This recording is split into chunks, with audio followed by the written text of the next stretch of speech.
welcome to my channel. Hello if you are new here. My name is Summer and I am 39 years old, and my husband and I are currently in the process of trying to grow our family. We have one son together, and I do have 4 children from a previous marriage when I was much younger.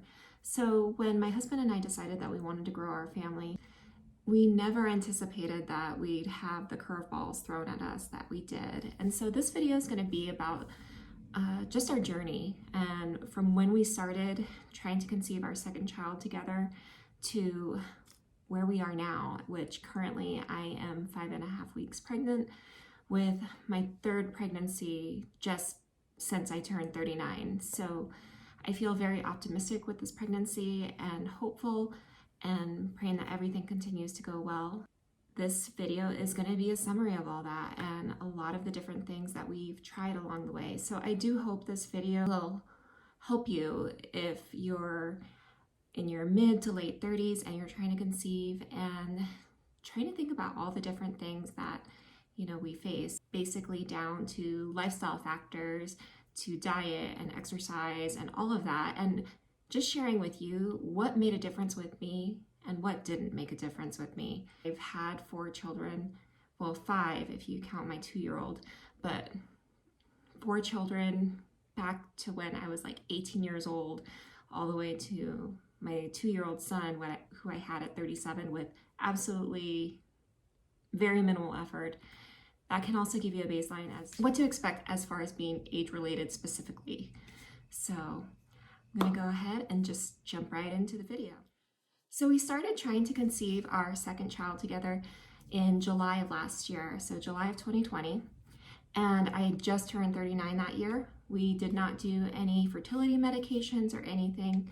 I had my hormones tested the month before, and my AMH was at 2.6, which is really good. And even when we met with the RE in August, he actually had some hesitation that we might not even need him. But simply because of our age, we wanted to be proactive about it. But in July, we did not do any medications. We just did timed intercourse. I was taking a prenatal and CoQ10, and I was drinking a gallon of water every day. And I had been doing that since before we were trying to conceive, just for basic general health. But we did not conceive that month. And honestly, I think it was because of stress. And so I kind of just chalked it up to, okay, we had a few stressful events come up on the week of ovulation. So my body probably was just reacting more harshly to those factors because I'm older. No big deal. We'll keep trying. So in August, however, we definitely took a more proactive approach to stress management, and we at least decided, okay, when we're coming up to the week of ovulation, we are going to avoid stressful events and stressful topics. And I also read the book, It Starts with the Egg, and I went full bore into that. I think I finished that book within a couple hours, and I took every single supplement that I should be taking, or not should be taking, but it said that I should be taking. So that included the DHEA, that included R-lipoic acid and N-acetylcysteine. And in hindsight now, I probably shouldn't have been taking those, but when you know better, you do better. And I have read that for some people that actually helps them, but in my case, it did not, and I can go into that because I did end up having my hormones retested in March, and it definitely did not help my ovarian reserve because my AMH was cut in half. So I just add that precaution that if you are reading It Starts with the Egg and you want to improve your egg quality, definitely talk to your doctor before starting a drug like DHEA or additional supplements like R-lipoic acid and N-acetylcysteine. However, that cycle, we did do timed intercourse, and I did keep up with my water intake, and we did conceive, and everything looked good. Including throughout the pregnancy, I was taking the R-lipoic acid and the N-acetylcysteine because I had read that decreases miscarriage rates. However, around the 16th week, And we did find out the gender of the baby. The baby was a girl, and her heart just stopped. We still don't know why. Genetically, everything was fine. So that was the reassuring news, especially at my age, is that all the doctors were saying that I have every indication to believe that I should be able to have a genetically healthy baby, even at my age. I do have a video where I go in depth talking about the loss of my daughter at 16 weeks, and I can link the video down below. But it was definitely an ordeal, and there was a lot of healing that had to go into that process. So after losing my daughter in November, I didn't ovulate that cycle. I did track my fertility signals, and I did not ovulate. I took LH tests and they were showing positive, but if you looked at my basal body temperature, it was not, I didn't ovulate that cycle. I bled pretty heavily, I think, for about the first 3 weeks after I lost her. And then I did get my cycle again right after that. So I did have a 28-day cycle, even though I didn't ovulate that cycle. But I remember when I was in the hospital with my OB and I talked to her about having children in the future, she did say, go ahead and get in touch with the RE, and just to develop a plan of care, because sometimes those can take a little while, and it'll at least, especially for somebody like me, I tend to be a bit on the type A side, it helps you know that things are moving forward, because after a loss, sometimes things can just feel like they're standing still and you're in a very uncomfortable spot, and you just want to feel like you can do something. So meeting with the RE and scheduling that appointment, even if it was in November and they couldn't do anything that month, that is what we did. I also started focusing on my nutrition again. I was continuing to drink the gallon of water a day. I went back to taking all the supplements that I was. When I met with the RE, he said that the first step that we need to do is we need to make sure that we can get my HCG levels back to 0. And if you've had a loss, you're probably familiar with your RE saying that we got to get you back to 0. And in some other loss groups, you'll hear the term return to 0. And that's about trying to get your body back to being ready. It took my body quite a long time to get back to 0. Even after I got my cycle in December, I still had HCG in my system. Even at cycle day 6, it was measured out of 5. So I still had it in my system. It was almost pretty much gone, but it was still there. And I did ovulate that cycle. I ovulated on cycle day 15, and we didn't do any meds. We did timed intercourse, but in addition to the nutrition and calorie counting that I was doing, because I did gain a little bit of weight during my pregnancy, although I never really lost like a huge amount, I kind of still kept my 5 extra fluffy pounds just to cushion things, I guess. But at this point, I'm not even really worried about my weight. I'm definitely not overweight, and so I'm in a healthy range for my height. But I started working out every day as well. And I was doing the Beachbody 21-day fix, which really you work out every day for about 30 minutes. And I did keep up with all the supplements that I was taking. So, but that cycle, I'm not sure what it was. I kept up with my hydration, but it just didn't take.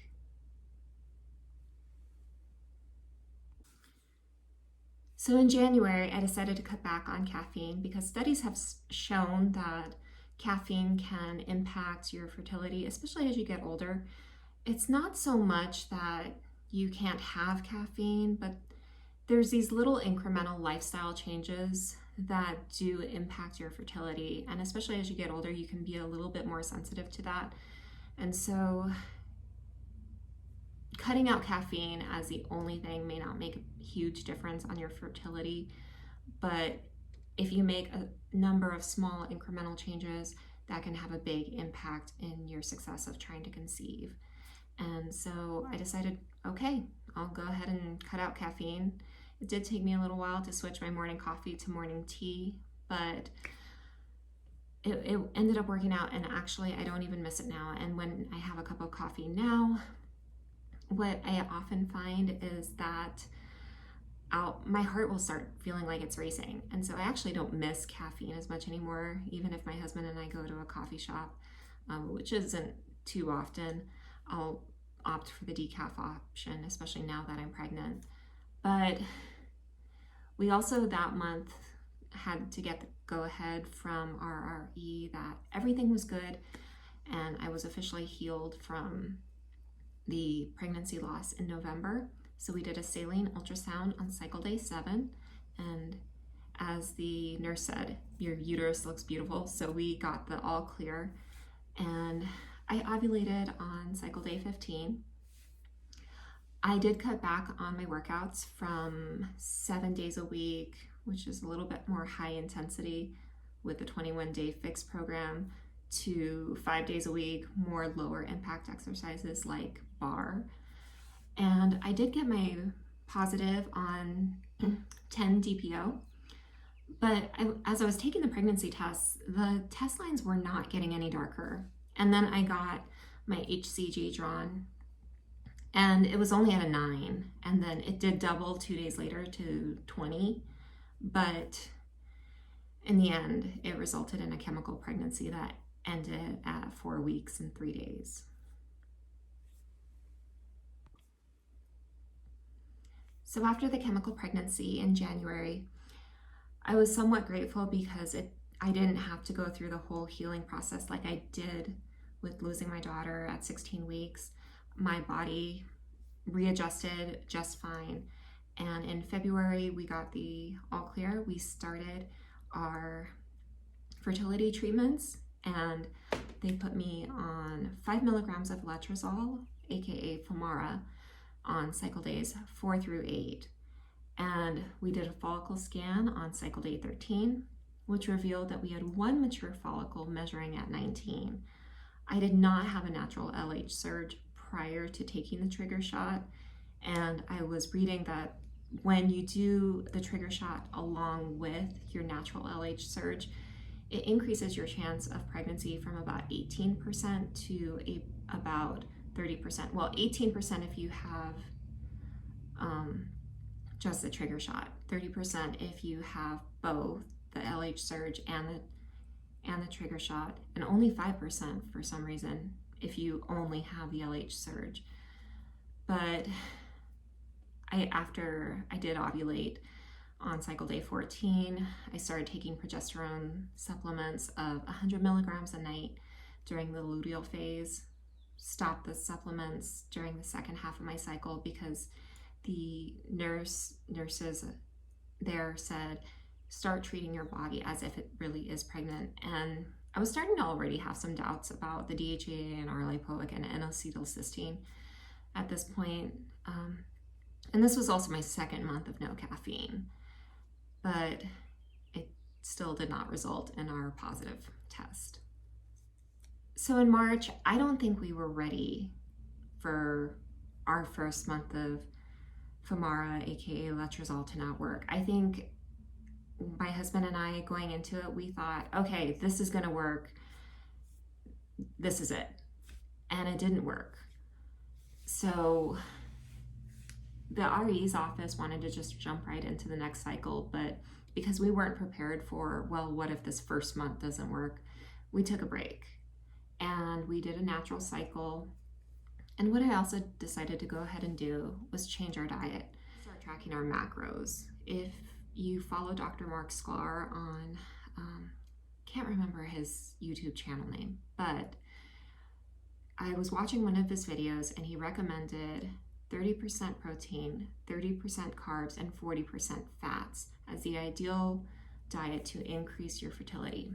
And I also was reading some additional articles that if you don't exceed 40% carbs in your diet and you have more than 25% of protein, that is when they noticed that women tended to have a 4 times higher likelihood of falling pregnant, in addition to improving egg quality.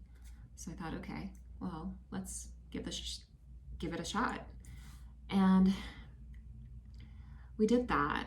I wasn't working out consistently. I had quit taking the R-lipoic, the DHEA, and N-acetylcysteine, and I was only taking prenatals, vitamin C, vitamin E, baby aspirin, CoQ10, omega, and iron. And I tried to focus on things to just reduce stress, still stay healthy, but maybe not go 100% full bore at it, because at that point it was actually doing the opposite effect and it was really starting to stress me out. So I started cutting my water intake back from 128 ounces a day to 80 ounces a day. And, you know, I'm still drinking my regular drinks like my tea and my protein shakes. So, but it felt a lot easier to do 80 ounces than 128. And I noticed I wasn't really stressed out about that. I ovulated on cycle day 14, and I also did a modern fertility test that month.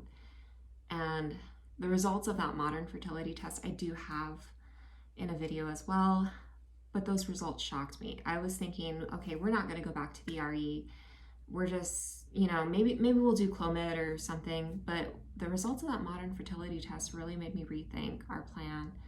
And basically my AMH went down so dramatically that even my RE, when we talked about it, we had to ask ourselves, is this number real?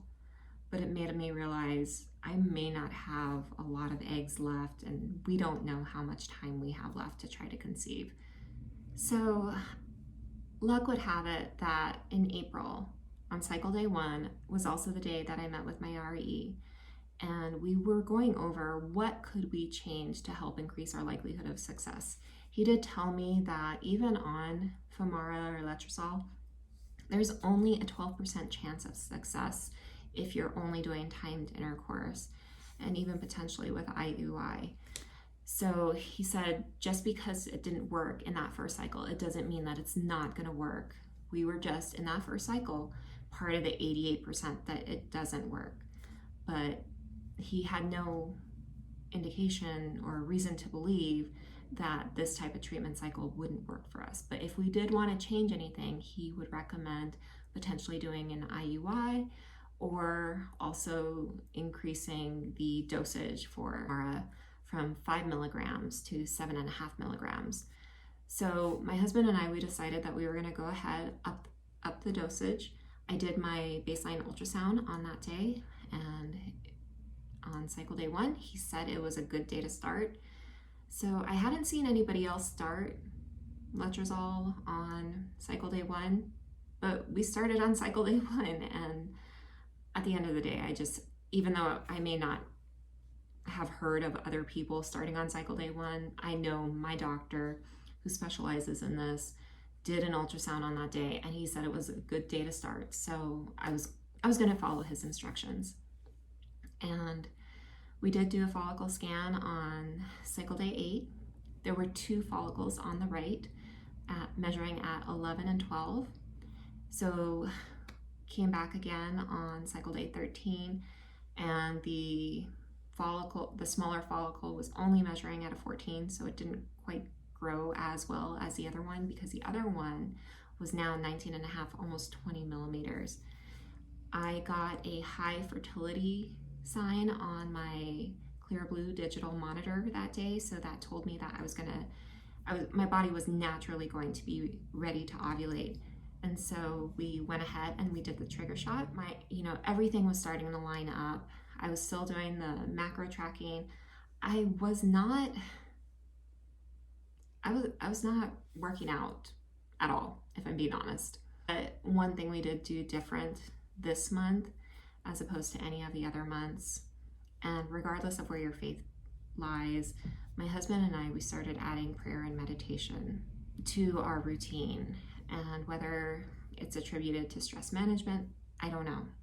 But before we go to bed at night, we pray together. And, I also downloaded the Calm app. So as I'm getting ready for bed to go to sleep, I'll play that Calm app to help me fall asleep, which has been really nice. I continued taking the vitamins that my RE had cleared, which were the prenatals, the vitamin C, E, baby aspirin, CoQ10, omegas, and iron. And I got my positive on 10 DPO.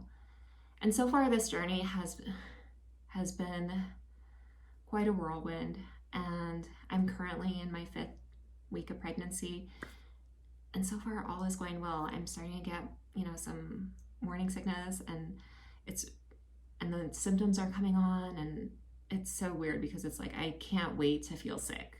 And even if I feel sick, I don't mind it because I know I want this so bad. But I will keep you guys posted as everything moves along. And please feel free to like this video if you did, and subscribe for future updates. And comment down below with any questions you may have about our journey and anything that I may not have answered in this video. So, but until next time, bye guys.